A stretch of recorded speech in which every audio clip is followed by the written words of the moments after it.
me today is a lovely lady who I've known for the past couple of years now, probably going on 4 years now. Her name is Soly. I think she could probably answer more better than I am. Wait, am I introducing myself again? Yes, still. Yes. Hi, my name is Solayna Naomi Coreas. Yeah, Soly is my nickname. It's been with me since fourth grade, and I'm here with Bryan. And I think, uh, not August, September or October, it's gonna be 4 years. Yep. Yeah. Again, this is another BMCC connection. I feel like at this point I'm just gonna call this show the BMC show and Bryan, where it's just like a lot of my connections. Well, not a lot of my connections, but a lot of people who I know are from BMCC. But there's a reason for that because their slogan is literally "Start here, go anywhere," and that goes with a lot of the friendships you get at BMCC too, where it's just like start here, go anywhere in terms of your friendship. Especially with theater, but that's a whole other story. I feel like I'm tapped out with BMCC stuff. But Soly, how did you get into the performing arts? Was it like something at an early age where it's like you saw something that you like, especially on theater, or was it just like I want to try this? You know, it's acting. It shouldn't be that hard. So basically, I always tell this story because it's like it's not wild, but it's like wow, like you you find out at such a young age. So like basically, I was 4 years old. I was in preschool, and in my preschool, they had two little programs, either gymnastic or they have you do the violin. And so, you know what? I'm gonna try the violin. So at age 4, I was playing the violin, and for graduation, we had to go on stage and perform the violin. And as I was done with the violin and everyone was clapping, I was just like looking at everyone to see how everyone was so happy. There was something in me that was like was like, you belong on stage, just not with an instrument. Yeah. So when we were all done and we walked out of the stage and I went straight to my mom was like, yeah, I'm proud of you. And literally the first thing that I told her was, I want to be an actor when I grow up. And my mom was, and I repeated myself. I said I want to be an actor when I grow up. And you know, once you're 4 years old, you have a huge imagination. So like, of course, she's gonna be like, okay. And then, so I was more of a like cleft lip palate. I had like a bunch of surgeries and like a bunch of surgeons.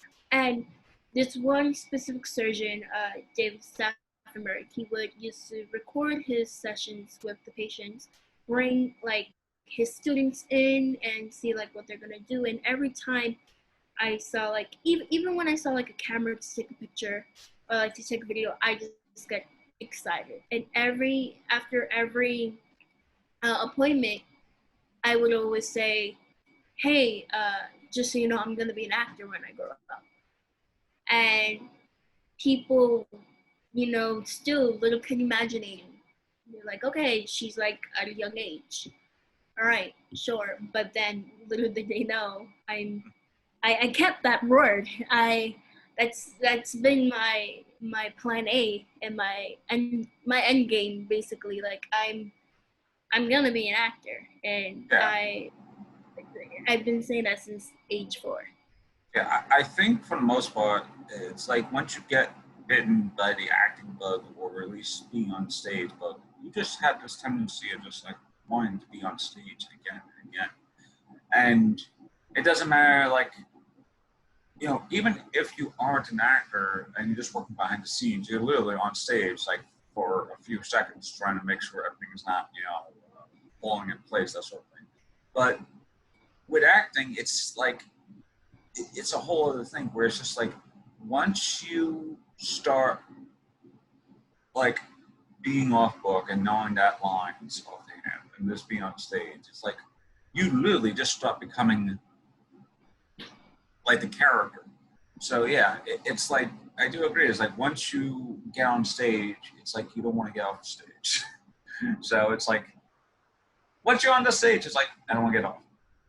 Yeah. So like, and then there's that stagehand who's coming out with that thing like from what is it? I think Showtime at the Apollo, where it's like they have the hook thing, where it's just like Soly's still on stage, and all of a sudden you just see someone just coming out with a hook and just like Yeah.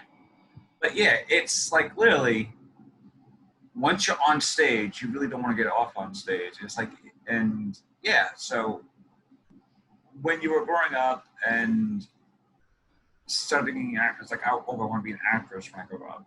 I want to act. Did you have any advice from that previously, or was it just like I'm just gonna do it by myself? That sort of thing. Because people was like, oh, just like I would love to see your act, that sort of thing. And or did you have like guidance from like some? Did you have like guidance that was pushing you in the right direction? Well, I honestly, I never really had guidance growing up. I'm the very first person that is interested in being in the whole entertainment industry. Uh, my, my parents, like, they always worked hard, and they were like, okay, like, we're gonna let her like do her own thing. But I never had someone to be like, hey, I want to be an actor. What should I do? Not until high school. I went to a theater school, Bronx Theater High School. They partnered with a Roundabout Theater Company. Good roundabout. Yeah, so I'm very familiar with everyone there. And I remember uh, in middle school when I found out I got into the school, I was like, okay, like this is my opportunity to act, because the last time I was really on stage doing something was age 4. So, growing up, I'm like, okay, I want to do this. And the only things that I had was like a little bit of guidance, not really. Was when you were young and you used to like have those car rides, and out of nowhere in the radio it's like, hey, you want to be like Selena Gomez in Wizards of Waverly? Do you want to be like a Disney star? Call this number. And one day, like, I called the number, and they didn't pick up. I was like, okay, whatever. And they called me back, and they were like, hey, like, I did speak to them, and they called me back, and they were like, hey, we found you on the internet. This is when like MySpace was a thing. I was like in middle school around this, and I had like super super long hair, and so I someone contacted me, and they were like, hey, we've seen your pictures. You could be a model because you have very long hair, but you need to lose some weight. Yeah. So, you're telling. Which is always, it's always heartbreaking to hear that thing where it's like, yeah, you can be a model, but you need to lose some pounds. And then you're like, why you want me? It's like, and then you hear about actual, curvy models who are like literally on like Sports Illustrated, Maxim, so forth and so on. So yeah, it's the thing about modeling though. It's weird because it's almost like a gateway into acting, especially since it's just like, oh, you have a great face. I would love to put you on stage. Like, could you just say these lines, that sort of thing. So yeah, but yeah, continue on with your. No, yeah, like I completely agree. I feel like modeling is like a gateway to acting, because a lot of people, they model first and then they go into like the entertainment industry. of like acting, or sometimes they sing or like or do whatever. So I think I was in middle school or elementary school when they told me that, and it's thinking back to it is like, why would you tell a little kid that? Yeah. Like, who knows what happened with the damage, you know? A plot twist, I didn't lose the weight. Hi. Literally, but I went to high school, and freshman year in my school, they would, every marking period, you would switch an art class. So my thing was, the first marking period, I would have costume design. Second market period, I would have set design, and then my last market period was acting. And I remember my costume design teacher, her name is still, because she still works there, Miss Antonelli. We called her Miss A. And I remember telling her that I really wanted to act. That's what I'm here for, more so. So when my mom came and prepared to the conference, she was like, "Hey, let's introduce each other to like Miss Rotundi, Serafina Rotundi." I love that woman to death. She was the one who actually ignited the spark of acting for me. I remember it was freshman year, parent teacher conference. Miss A took us to the theater room, the black box. She spoke to Miss Rotundi. So all freshman year, I would not go to lunch. I'll go straight to the theater, and I'll work with the upperclassmen on acting. And even when I had my freshman acting class for her, I would still be there during lunchtime, because I told her, I was like, I want to learn how to act. And so she really did help me. She introduced me to the Big Funk. I did like Fifi. She introduced me to like a lot of plays, and she really did help me understand more of the text. So she was the one that really helped me see that, okay, this is a thing. And so yeah, so that was the only guidance I had. I did have one guidance, Jason Jacobs. He worked with Roundabout in the educational program. I think he still does. I'm not sure. But I remember my head was like, I need to get an agent. I need to get an agent. And I told him one day, I was like, hey, I want to actually, like, how do you, I want to know how to get an agent. How do you get an agent? And he told me, and it stood with me to this day. He literally said, go to college first. And in my head, I was like, go to college? I don't even want to go to college. I want to act. I want to do all this stuff. But if he didn't say that, I wouldn't be where I am today. Yeah, so because it's weird, because when I was growing up, I was like, oh yeah, you have a lovely voice. Why don't you just go into acting? That sort of thing. And here I am thinking, oh, by the time I'm 30, I'll probably be in Hollywood. I'll probably be famous or something.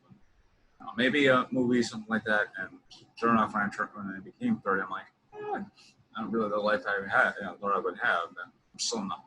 I'm still in high school. I'm still in college. Well, technically speaking, high school, college is technically still high school, depending on where you go. But yeah, it's like, if you go to college, i.e. getting education, you have much more of a fundamental understanding of what acting is, especially, even if you do go outside for like acting classes, that sort of thing. That still helps you, I think, in the same way as acting, that would still help you in the same way that going to a college course of acting. That sort of thing. So I think it all depends on where you get your education. So yeah, Mr. Jacobs was right when he says go to college. So as long as you get an education into your background, college or even acting classes, or even but I think college is much more the right choice because there are stuff in colleges that they teach that probably acting classes outside really doesn't teach you unless you pay them an extra $50, just to say, hey, I want to learn about this. And college courses, they're like, yeah, I'll tell you this, and you don't have to pay anything. You don't have to pay anything aside for tuition, but it's a story.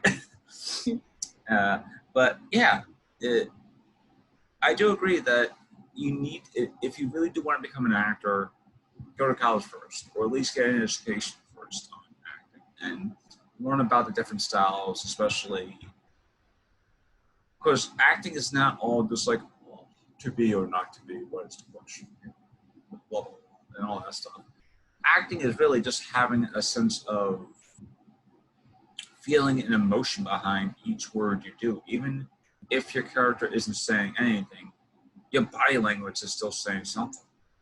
And that's always something to really gain for, is the body language aspect of something, as opposed to having someone who's just ranting and raving and all that stuff. And if you're just sitting back here just watching this like this, that's not really doing anything. But if you're just sitting here and watching someone like ranting and raving, like, I just want to go up there and just slap the person on stage. Like, you could get the sensation that as a theater goer or theater member, audience member, as an audience member, you get the sensation that the guy on stage really wants to go up in there and slap the shit out of that person on stage.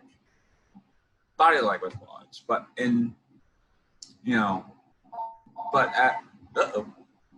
That's my house. I was about to say, it was like, it was like, is that me?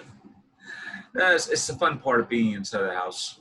It's my fault. I didn't tell anyone. I forgot to tell them that, like, hey, I'm doing a podcast. Don't come to the living room, but you get a sneak peek of my family. Yeah, no problem. That's perfectly fine. What was I saying? Oh yeah, but yeah, when you do want to learn about acting, I think you do have to go to college, or at least get an education behind theater, that sort of thing. And speaking of education and college, like once you were done with high school and that sort of thing, how did you stumble upon BMCC? Was it like the same thing where it's like, it's like location-wise, it's a good location to go. I've heard people who were going to BMCC was prospected like that, or was it just like, okay, I'm just gonna apply to this school, and this school, and whoever accepts me first, I'm gonna go to that one. So basically, BMCC wasn't even an option for me. Really? I didn't think that I was gonna go to BMCC. At first, when in high school, when we were like doing you're signing up for colleges and whatnot, I didn't even look at any CUNY community college. I only applied to SUNY-wise, I applied to I believe Plattsburgh, Potsdam, that one school that everyone goes to. Purchase, yes. Yeah. I was going to say either Purchase or Pace, but I'm not sure if Pace is a certain school. So. No, Pace is a private school. Oh, okay. Yeah, and in SUNY Community College, Herkimer, just to apply. LaGuardia, I believe, as well. And I was, and also a few private schools. NYU, but I never completed the application. So when they emailed me saying, hey, we're not gonna accept you, I was like, it's my fault because I didn't complete the application, but at the same time it was like, damn, that hurt. But yeah, leaving college. Yeah. Damn, NYU, why you gotta be so nasty to me? Yeah, come on, man. I remember I applied to a school in Chicago. Wow. Yeah. And then when I got accepted to it, but then I found out that and I really, really, really wanted to go because it was far away and it was Chicago and it was acting, but then I found out it was a 2-year conservatory. And with my parents, as a Hispanic person, education the first thing. So it was like to a 4 year. So then I applied to this private school in Pennsylvania called Susquehanna University. And I got accepted. I was gonna go there. I was like, okay, great. But I had surgery. Yeah. And my healing time was gonna take months. Ooh, okay.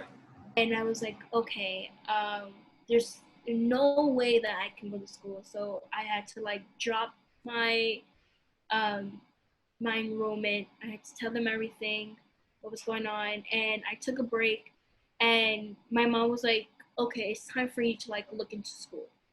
Yeah. At first, I was close to like one of my friends from high school, and she went to LaGuardia, and my big sister went to LaGuardia before.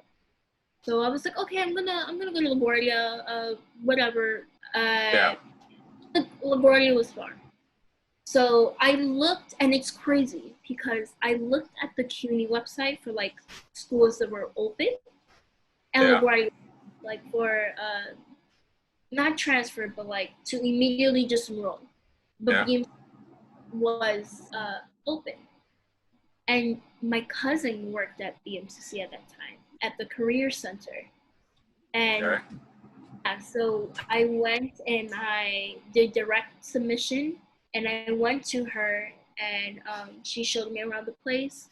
She introduced me to Terry and all these people, and then she told me, "Oh, I have something to tell you that same night."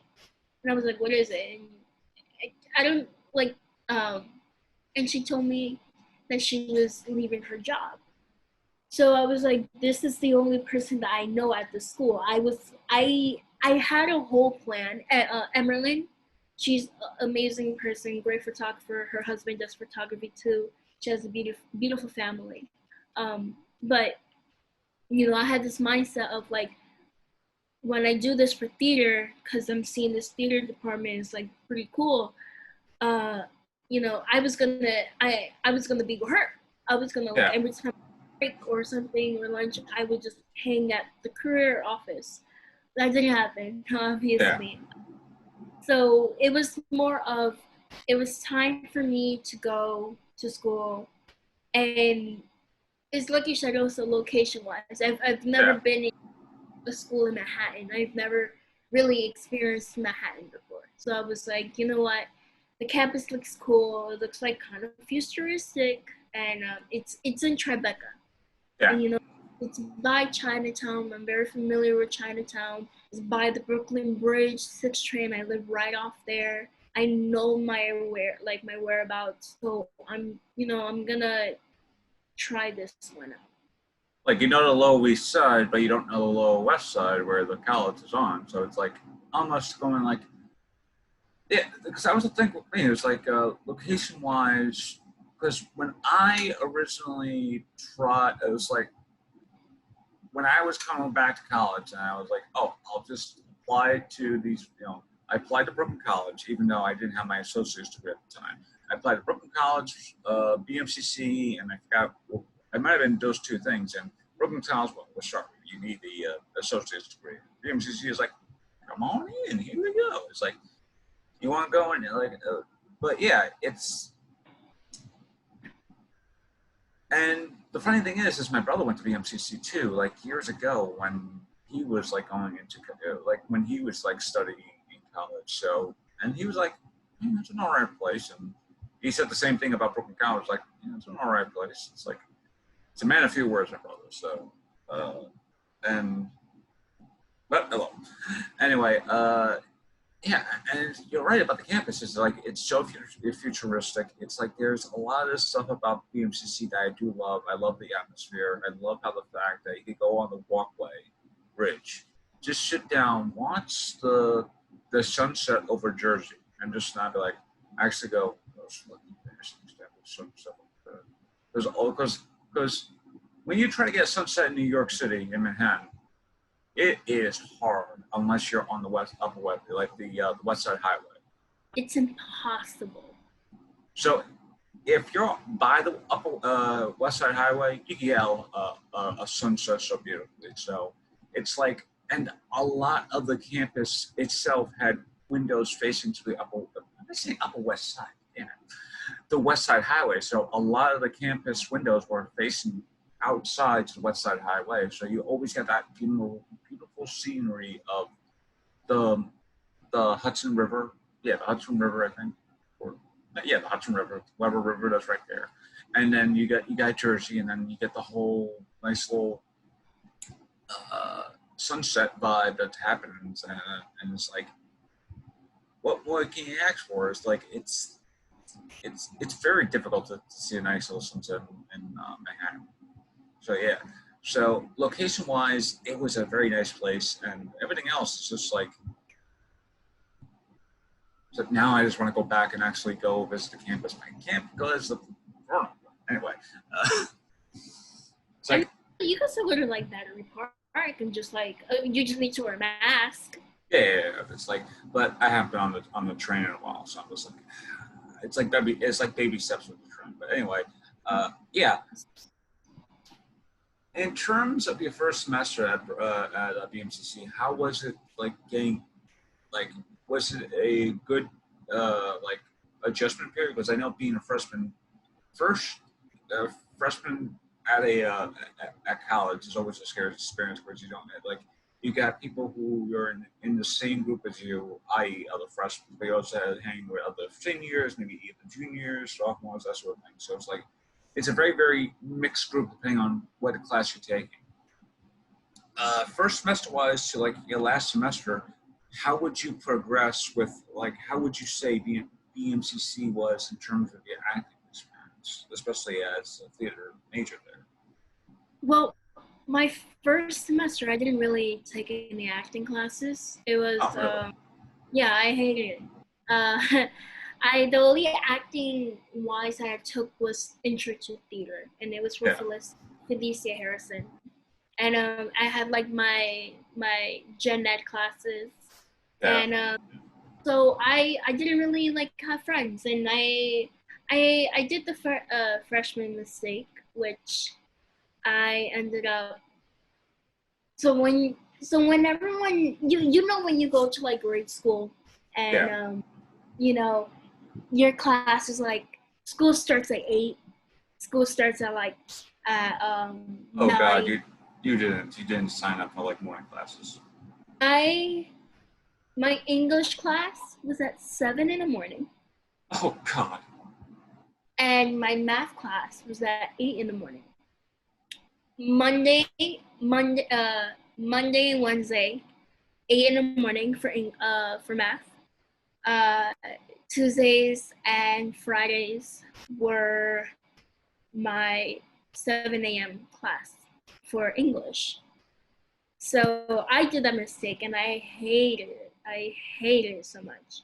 My second semester when I started doing acting classes, because my first semester I met Laura Key because she ended up being my, and so I love Laura Key. We all know. She every time there was a point to like do classes, you know, she would never tell me what classes I'd want. She would just be like, okay, so you're gonna take this and this and this and this and this, and I was like, okay. But I had her for acting 1. Diane Dowling, who I would do anything for that woman. She is good. She is like my fairy godmother when it comes to acting. She was actually the reason why I did not give up, but I'll get into that later. So I had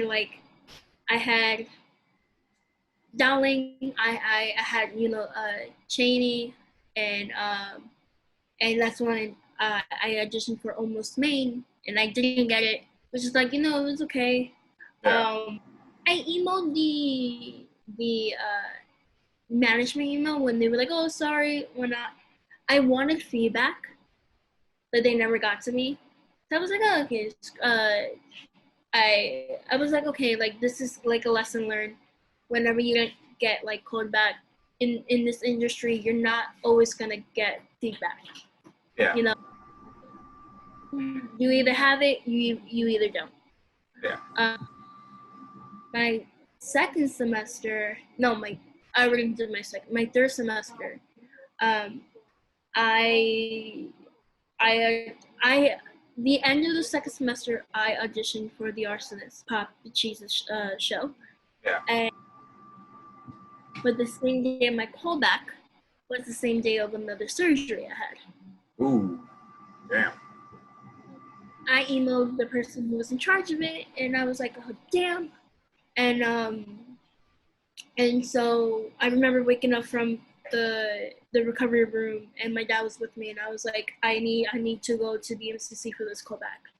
And my dad was like, "There's no way. You still have like the anesthesia in you. You're like droopy and all that. You cannot go."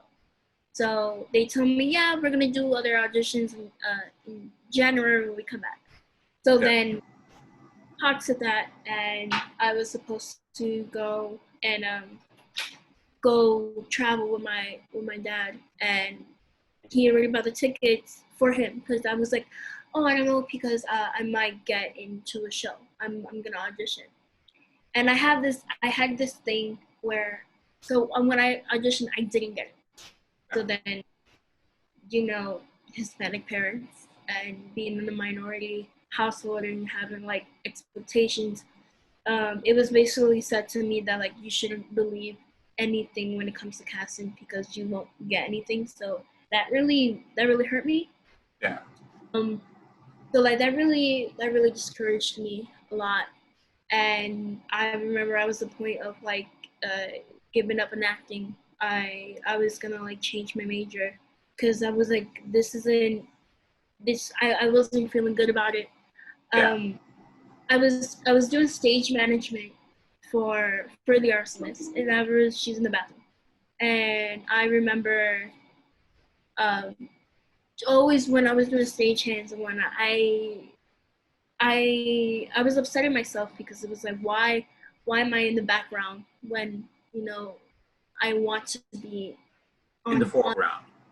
Yeah, and so I was really just like discouraged, and then I found out that Dowling was doing Imaginary Invalid. Yeah. On my fourth semester, so I didn't find out like what she was doing, but I told her, I was like, "Hey, I heard that you're auditioning. You're doing an audition for a show. Like, what show are you doing?" I remember I really wanted to know. I had this myself, like, I need to be in this show because it's to the point that I'm questioning. Yeah. I was upset that I was about to let 4-year-old me down. I kept the promise to myself since 4, and I was to the point of breaking that promise. So then she had audition. Yeah, and lo and behold, sorry to interrupt you, but lo and behold, it's like not to like put anything in the spoiler thing, but it's like now it's like, oh, it's like you've been working hard to get into this one show, and then here you are a few years later, and you're like so much experience in terms of that like acting play. So yeah, but continue. Yeah, so of course, 100%. But when I found out that she was doing like the Imaginary Invalid, I told myself like, okay, you have to. This woman knows how you act, right? Yeah. And I'm not gonna lie. This semester when I had her for her class, I would have missed it a lot. And to this day, I'm like, I'm just so stupid because it's like Dowling is such a wonderful person. It's like, she is. Yeah. So like, if I could go back in time, or like if I could get an e-permit and take that class, I would with her. Yeah. So I told myself, I was like, you have to show her that Angelique, the character. When I saw like, oh, she's the daughter. Yeah. In me, I was like, you have to show her that this is your part. Like you have to and turn into Angelique. Show her I am the one and only person you can like you can't picture anyone but me as Angelique. So we had auditions, and Alex, my best friend, whole wide world, Alex Eller, um, the previous semester, she was telling me how Dowling wanted her to audition, and Yeah. she's looking at her as the maid. And one day, Dowling asked me, "Oh, because I remember me, no, Alex, Jeffrey Pena, and I, we were like, okay, we're gonna audition the three of us, because Dowling was like, you could." And so I was like, okay, we're gonna go on this date, and then you're gonna be this person, you're gonna be this person, I'm gonna be this person. And I go the day before, and she basically was was like, what character do you want to be? And and I was like, okay, I want to be Angelique. And she goes, okay, so well, what about the maid? In my head, I was like, no, you want Alex as the maid. But Yeah. I was like, yeah, I was like, I don't know, I can relate to Angelique a lot. So yeah, so then we ended up in her internship program. Yeah. I would read as like the mother, the maid, but I was consistently reading as the daughter. And my whole goal was, you know, if I don't get anything, you know, that's probably okay. Maybe change my major, but Yeah. I knew like I would be really not upset at anyone. I'll just be upset with myself. And so when she told me I got the role, it was like it. Dowling basically was she gave me hope again. She gave me hope that this is my craft. This is the reason why I'm acting today. I had the same thing happening with me when I transferred to college, where it's like, oh, it's like I kind of got, I was like, I would audition for stuff at Hunter. I would be very disillusioned over like why am I acting, and then when I transferred out of Hunter College into being into Brooklyn College, I actually auditioned for a local theater group called Brooklyn One Productions, and they were doing a productions of Midsummer Night's Dream. So, no, much ado about nothing. And here I am. I do my thing as the main guy. It's like the main guy, the main prince who is in love with this other like this princess, and she doesn't like give a damn about her, give a damn about him. And I'm trying to do my best in terms of the thing. And afterwards, it's like, oh, okay, that was great. And the director, he's looking at us, oh, you also applied for both Dogberry and Burgess. Why? Well, and I told him point blank, I was like, well, I like to play zany characters. I like to really do energetic characters, that sort of thing. And I'm just like, okay. And sure enough, it's like, I walk out the audition, like, okay, I'm probably going to get it. A couple days later, I got a call saying, hey, Bryan, we loved your audition. Would you like to play the role as Burgess? I'm like, Burgess? I'm like, yes, of course. And I'm like, thank you. So it's like, yeah, it's the thing about acting is that, yes, we do get disillusioned into being an actor. It's like, am I really doing the right thing? I'm always not getting auditions. Auditions, are a whole thing by itself. It's like auditions, it's like essentially you, like literally playing with the director, like you wanting to bait the director with you, not the person that you did that just came in. You want you as the you want the director to cast you, not the person who just came in or the person coming after. They want you, and they want you to. They want them. You want them to bite onto that hook, for them to go, okay. Until finally, okay, I got you. That's the thing. It's like it's a weird analogy to use, but I've been playing a lot of Far Cry 5, and in that game, you do a lot of fishing just as a pastime. So anyway, but yeah, being somewhat disillusioned with acting, I also changed my major into film. was also a wrong career choice for me, especially with Hunter, because Hunter actually has a wrong way of doing film. You had to do a C or better in the opening class, and that class was like hard as anything. So it was like, and that was like a production class. So it was like, imagine going into a theater production class and it's like, oh, you have to get like a C or better in a theater production class, but theater production was just more or less about like suck it, you don't know about, and they're not really teaching you as much as they thought they were teaching you. And they're doing like weekly tests, like daily tests, and that sort of. So yeah, I do understand. It's like even when you do get disillusioned, there's always that role that's out of the blue that helps you into acting It again. literally, it's So hearing that, like literally responding back to the thing, oh, it's like when I played the role of Burgess in Much Ado About Nothing, that really helped me back to it's like, okay, I know I want to do acting more. What's this stuff? And like this is like so fun to do. And I would always get wonderful wonderful direction, like just keep doing what you do and that sort of thing. And even though Burgess barely has any lines, is what we were just talking about before, his body language is what he's saying.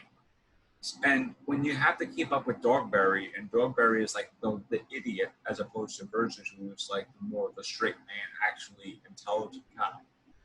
But he's much more of a Burgess lackey in terms of just saying that he kind of like falls after him. It's like one of those joyful experiences I would love to do again. I would love to do acting again, but because of COVID and stuff like that, it's hard to do acting because a lot of these acting things are very limited now because of just location wise, but also just like limited in audition wise, I guess. Yeah, and it's crazy. Like you would have that one character that literally sets it off for you. Yeah. Last year at my job, I was helping a customer, and she just kept looking at me. And she told me that I looked familiar. Yeah. And turns out she saw Imaginary Invalid. Oh, really? Yeah, and she was like, "You did so amazing." Because of that, I decided to take a theater class after watching Invalid, and because her thing was like, "Were you in a pink dress before?" And I was like, "Yes, I was." Yes, I was. I was in a very pink dress, the only pink dress. But yeah, it's those characters that basically. Sorry, my sister was texting me. No problem. It's one of those roles that's like it stays with you. Yes, it stays. It literally stays with you because you never know what role would change your life. Yeah. And it's yeah,